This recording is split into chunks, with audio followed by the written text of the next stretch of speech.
bom dia a todos e a todas. Sejam bem-vindos aqui a esse briefing à imprensa sobre a reunião de ministros de Relações Exteriores do BRICS. O briefing será conduzido pelo embaixador Maurício Lírio, o secretário de Assuntos Econômicos e Financeiros do Itamaraty, Sherpa do Brasil no BRICS. A nossa ideia é abrir primeiro para as palavras iniciais do embaixador e depois para até 3 perguntas da imprensa. Bem, muito obrigado.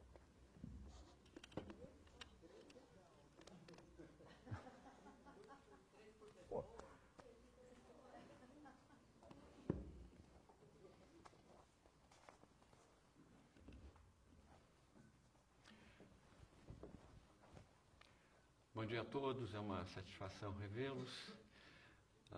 Bem-vindos a essa conversa sobre a reunião de chanceleres do BRICS, a reunião justamente na presidência brasileira, que será na segunda e na terça-feira.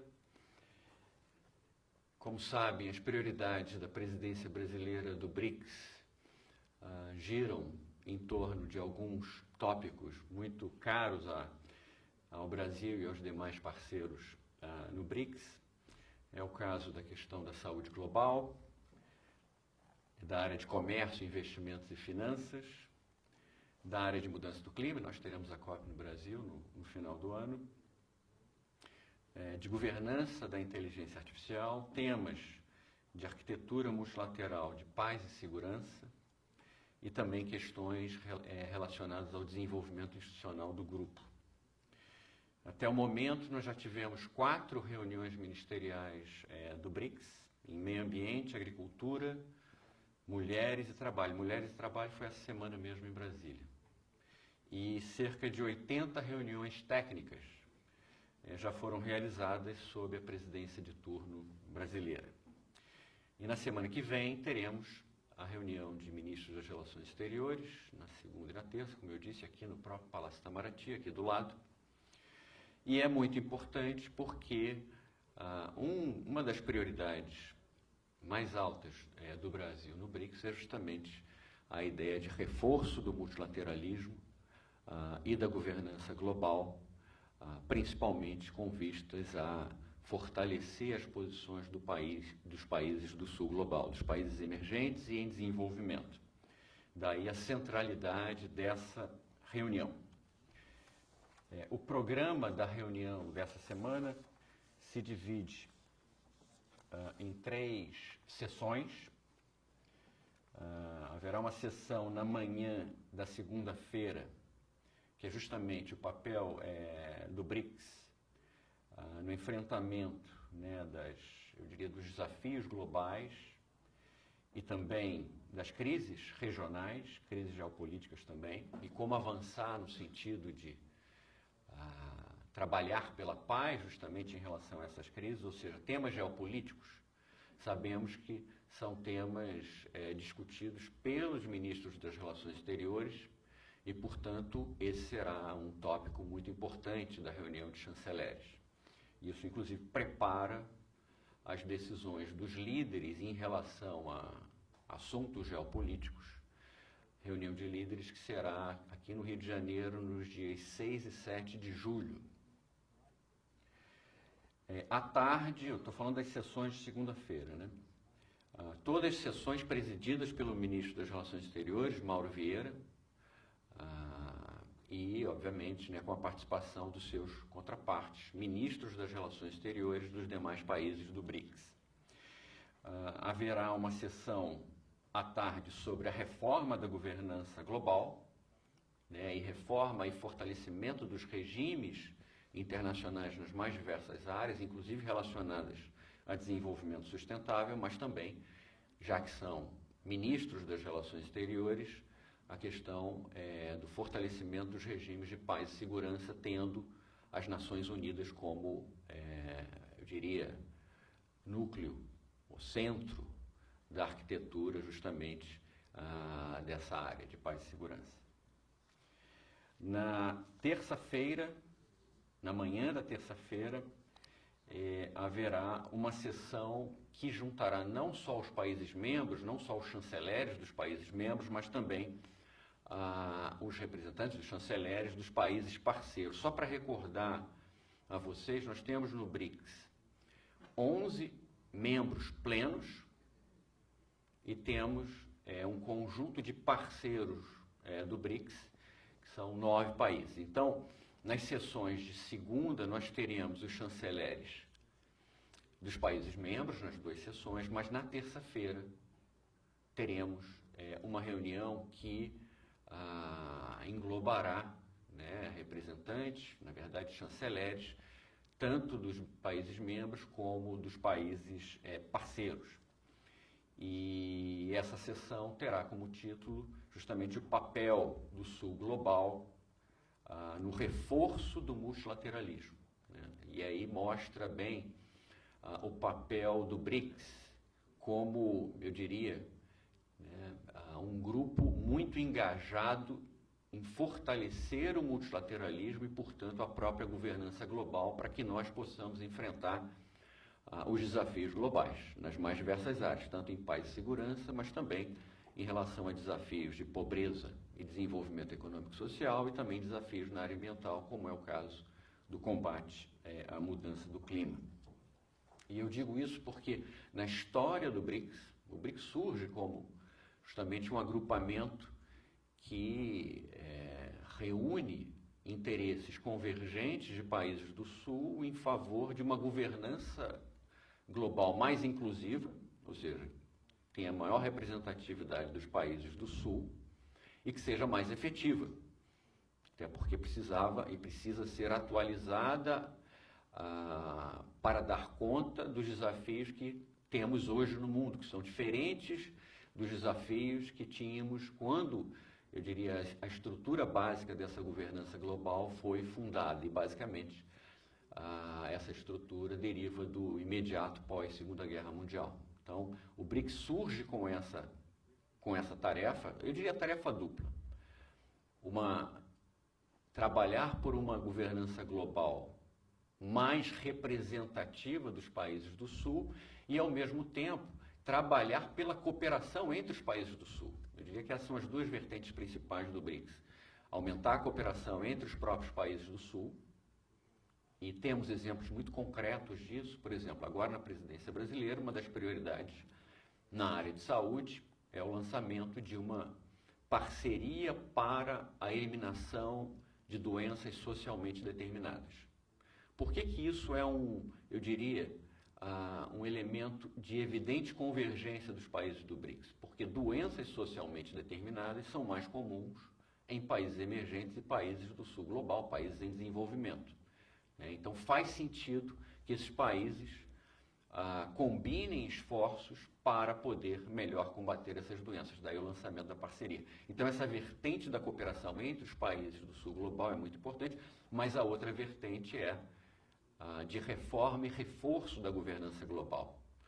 E não é à toa que o BRICS criou já com 5 anos de idade, em 2014, 5 anos eu digo porque a primeira cúpula foi em 2009, então na cúpula de Fortaleza, em 2014, nós criamos um banco de desenvolvimento e também um acordo contingente de reservas, que são 2 formas de complementar a governança global. Não são formas de substituir as instituições existentes, mas de complementar para que a governança global, de uma maneira mais ampla, se veja fortalecida. E, naturalmente, esse é o momento em que os BRICS reafirmam o seu compromisso com o multilateralismo e com as instituições da governança global.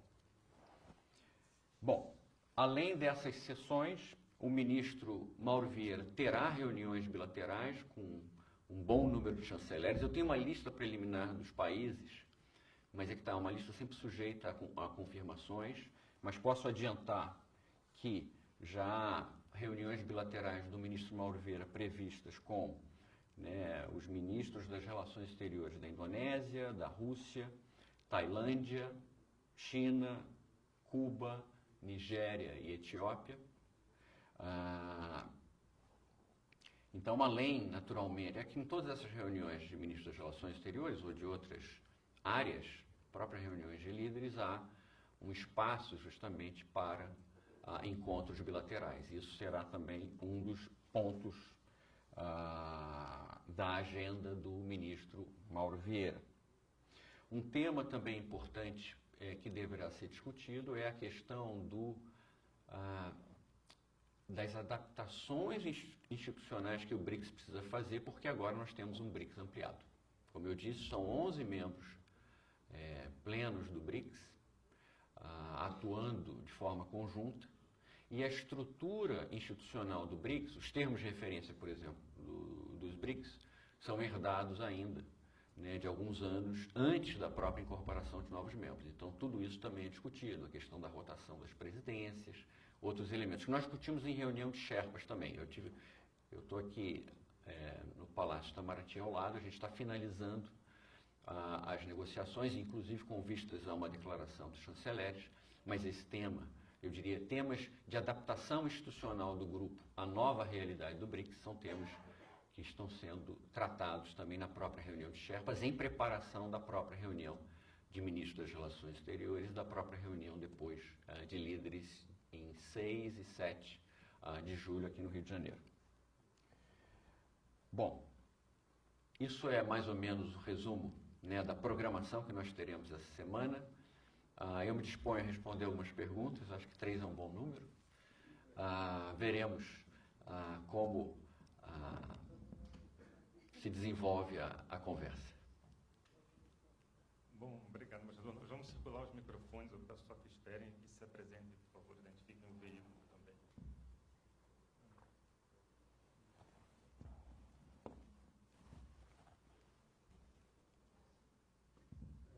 Bom dia, embaixador Ricardo Della Coleta, da Folha de São Paulo. Eu queria tocar em 2 temas. Um dos membros do BRICS, a China, é o principal alvo dessa guerra tarifária que existe entre China e Estados Unidos. Eu queria saber o que está sendo discutido com vistas à declaração em relação ao recurso de medidas unilaterais, se existe um movimento da China para que haja uma condenação mais forte em relação às atitudes dos Estados Unidos, e qual que é a posição do Brasil, se o Brasil entende que deveria ser uma oposição às medidas unilaterais ou uma linguagem que singularize a questão, a responsabilidade dos Estados Unidos nesse episódio. E o segundo tema que eu queria lhe perguntar é sobre a reforma da governança global. Quando o BRICS foi ampliado em 2023, o Brasil negociou um parágrafo em que a aspiração brasileira era mencionada especificamente. No ano seguinte, já não foi possível manter esse parágrafo, já foi mais genérico, falando da aspiração de países do BRICS. Então, eu queria saber se existe, da parte da presidência brasileira, uma tentativa de retomar o parágrafo de 2023, em que os países do BRICS citem especificamente a aspiração brasileira de um assento no Conselho de Segurança. Obrigado. Obrigado. Sobre a questão de medidas unilaterais na área comercial, como um dos propósitos da reunião de chanceleres é justamente reafirmar o compromisso com o multilateralismo, o compromisso com o multilateralismo na área comercial se manifesta por meio eu diria, do apoio pleno ao sistema multilateral de comércio, que é um sistema baseado não em medidas unilaterais, mas em concessões multilaterais feitas pelos diversos países. Então, os ministros estão negociando uma declaração com vistas a reafirmar a centralidade, a importância do sistema multilateral de comércio e, portanto, das negociações comerciais multilaterais como eixo principal de atuação nessa área do comércio. Portanto, e deverão reafirmar, como sempre fizeram em outras declarações, a sua crítica a medidas unilaterais de que origem sejam, né? Ou seja, isso é uma posição dos países do BRICS já de longa data, é a rejeição a medidas unilaterais. Então, esse tema deverá ser tratado. Em relação à reforma da governança global, e especificamente sobre esse tema, isso é objeto de negociações, eu não posso antecipar porque são os chanceleres que estão negociando, veremos o resultado, mas naturalmente o tema da reforma do Conselho de Segurança, quando se fala em reforma da governança global, é um tema absolutamente central e deverá ser objeto de discussões entre os ministros, né? Nós teremos a sessão justamente da tarde da segunda-feira, que é dedicada à reforma da governança global, e como o Conselho de Segurança e a ONU como um todo, né, são instituições centrais da governança global, muito provavelmente esse tema será tratado por eles.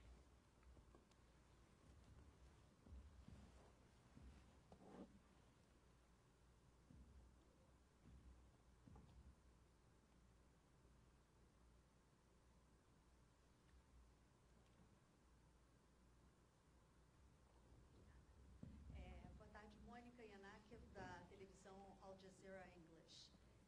Queria saber três coisas. Não dá? Ah, sim, ok. Mônica Yanakiev, da televisão Al Jazeera English. No tema da questão do reforçar o multilateralismo, do Brasil ter uma presença no Conselho de Segurança, essas são pautas que vêm se discutindo há muito tempo. Na prática, eu queria saber o que é que os países do Sul Global podem fazer diante da realidade que estamos vendo, em que países estão colocando tarifas de forma unilateral, não importa se exista uma OMC ou não, que decisões da ONU também são ignoradas. Então, na prática, além de fazer uma declaração, que mecanismos existem para se reforçar esse pedido? A segunda pergunta que eu tinha era, a Arábia Saudita, afinal, é membro pleno do BRICS? Porque eu vejo, em alguns lugares dizem que são 10, outros que são 11, e a África do Sul, e a Arábia Saudita parece que está tipo numa situação que é e não é. Então, queria saber isso. E, finalmente, sobre os conflitos. Tem conflitos, vocês vão discutir a paz, tem conflitos em Gaza, tem conflitos na Ucrânia.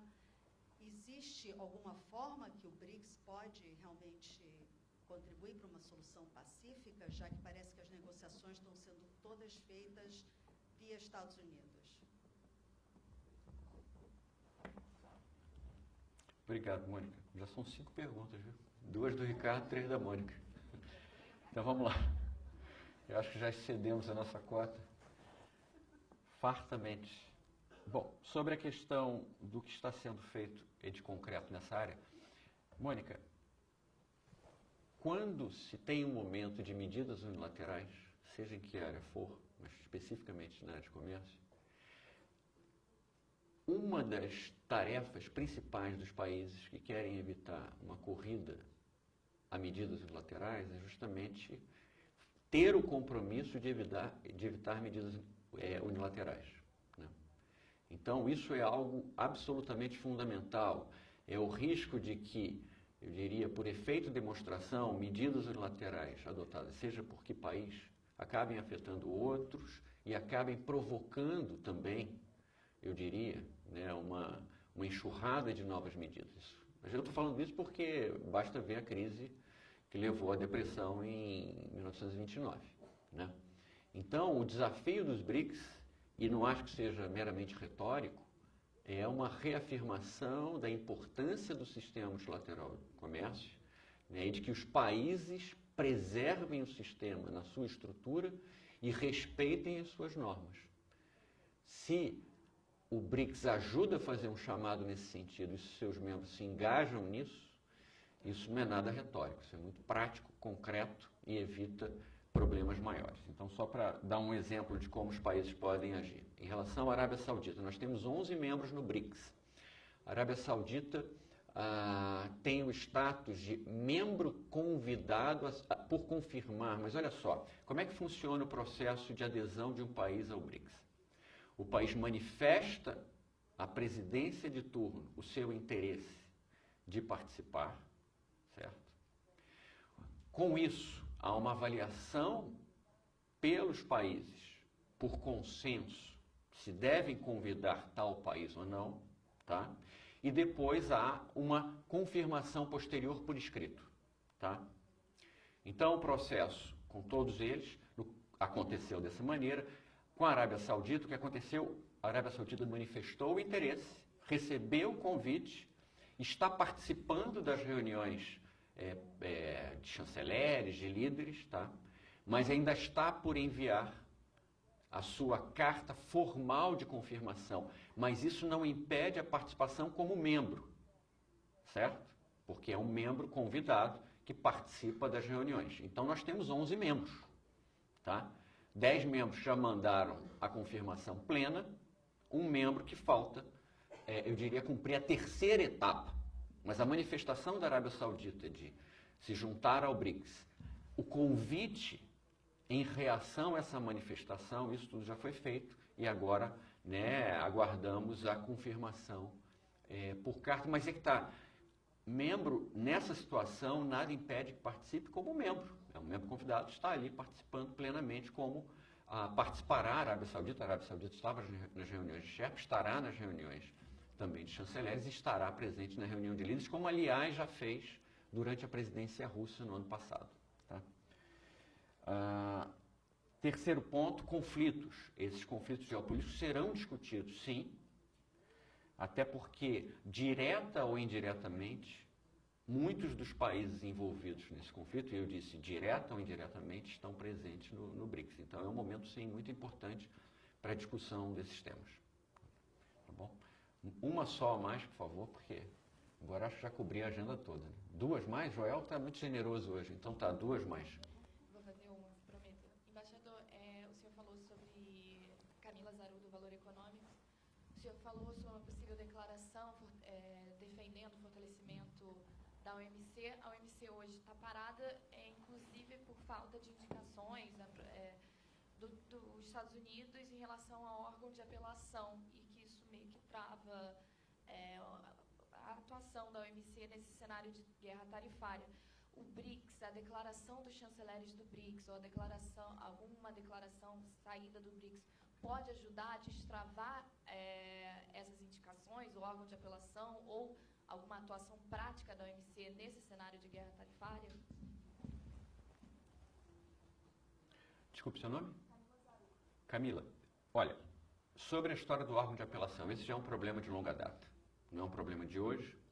A não indicação, a não confirmação de juízes do órgão de apelação já ocorre desde 2017, se não estou equivocado, ou seja, ainda no governo anterior, né, do presidente Trump. Então, isso já é um problema crônico da OMC, eu diria, de alguns anos. Por exemplo, o Brasil ganhou alguns painéis.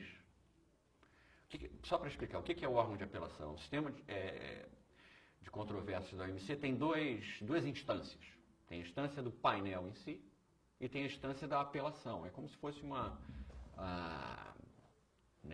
processo judicial em 2 instâncias, tá? Com a possibilidade de uma forma de apelação, que é para o órgão de apelação.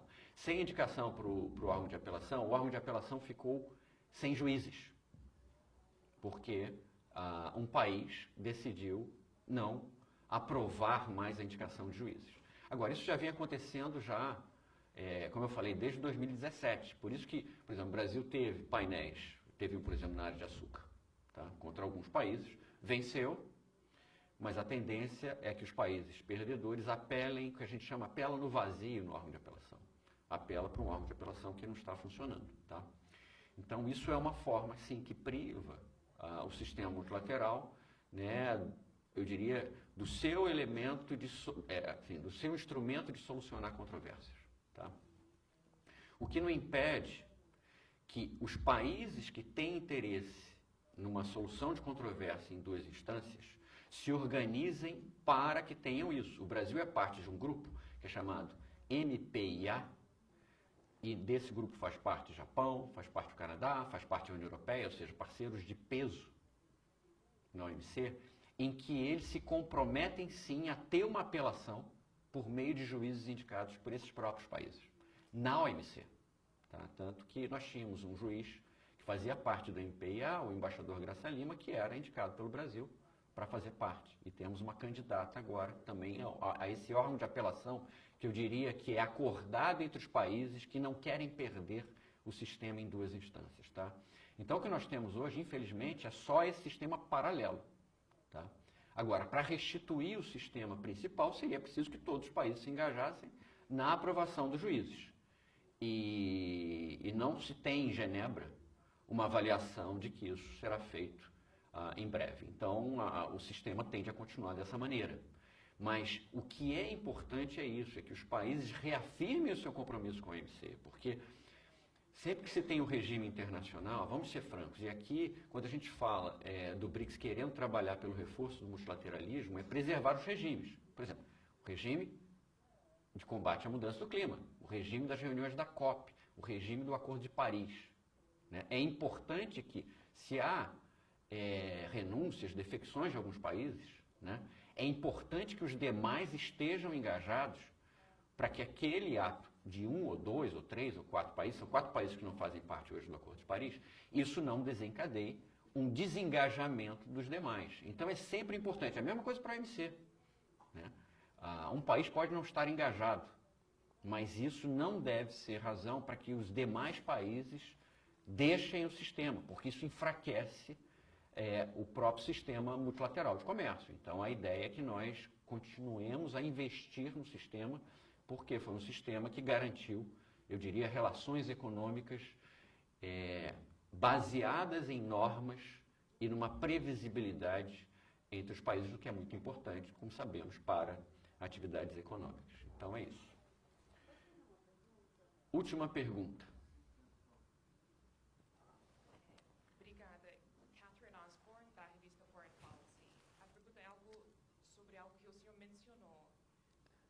Sobre mais detalhes sobre a cooperação em mudança climática esse ano, especialmente dado o processo de saída dos Estados Unidos do Acordo de Paris, como de maneira concreta os países do BRICS estão atuando para avançar nessa área, seja em energias limpas, metas climáticas, etc.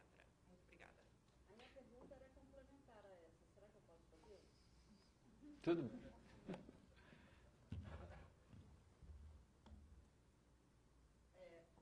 Meu nome é Cláudia Antunes, eu sou do portal Suma 1. Eu queria fazer uma pergunta específica sobre o Fundo Florestas Tropicais para Sempre. O Brasil, desde o G20, busca incluir o apoio a esse fundo nas declarações, né, e eu queria saber se isso está em pauta nessa discussão dos chanceleres e, sobretudo, se o Brasil busca um aporte para esse fundo de países do BRICS que, embora ditos em desenvolvimento, têm fundos soberanos expressivos.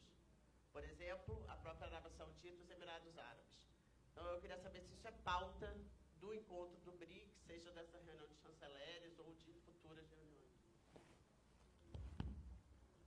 Sim, esse é um tema também dos chanceleres, embora seja um tema que também é tratado, e principalmente tratado, pelos ministros do meio ambiente, né, do BRICS. Mas esse é um tema central porque também para a reunião de chanceleres, porque nós estamos negociando para os líderes uma declaração justamente sobre financiamento do combate à mudança do clima. Então, esse é um tema central, será também discutido pelos chanceleres, porque discutirão justamente o reforço da governança global, e um dos elementos centrais da governança global é o regime de clima, de combate à mudança do clima, e, obviamente, a questão do financiamento é absolutamente central em combate à mudança do clima, então esse tema também será tratado pelos chanceleres, não com os detalhes técnicos, nem a abrangência que os ministros do meio ambiente discutem, mas também será tratado, até porque será discutido, será um dos temas principais da reunião de líderes em 6 e 7 de julho, inclusive com a possibilidade de uma declaração específica que está sendo negociada sobre esse tema.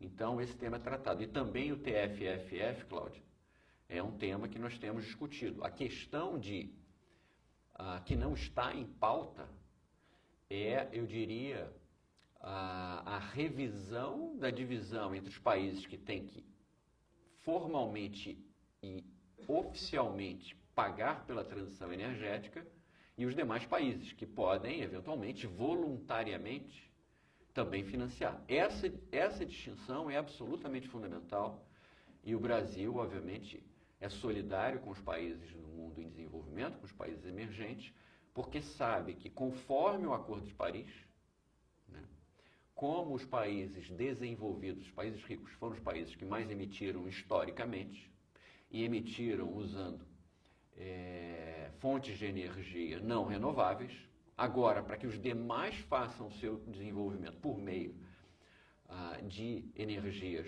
somente ou principalmente renováveis, com um custo maior, naturalmente, né, mas com uma visão clara de que isso é absolutamente fundamental para combater a mudança do clima, né? Por conta disso, a previsão é de que a obrigação financeira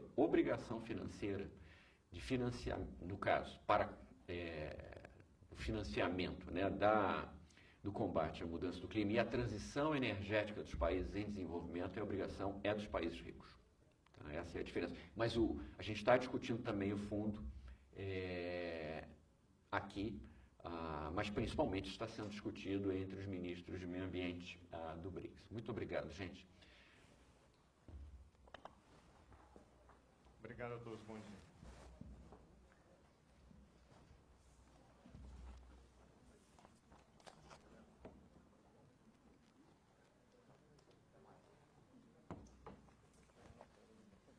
Tirar, né? Não tira isso.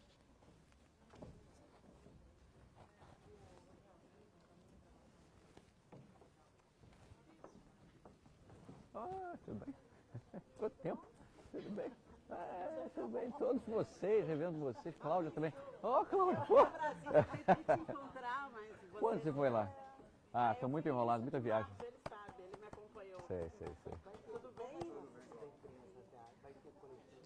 Isso tem que ver com o Gregory e o Joel. Aí né, o acesso ao ministro também, tá? A gente está agendando isso. Aí vai avisar vocês depois. Vamos tentar. A gente vai compartilhar um Vamos programa tentar. assim que fechar com todo mundo Tá. da imprensa.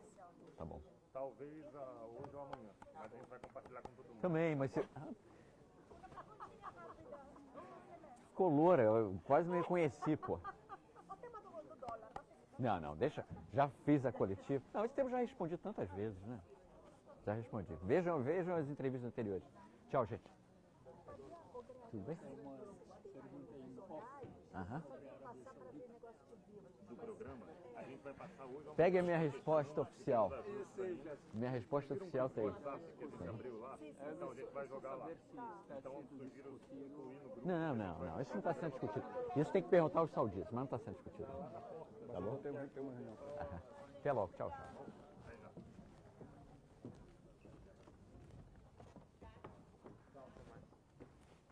Algo delicado.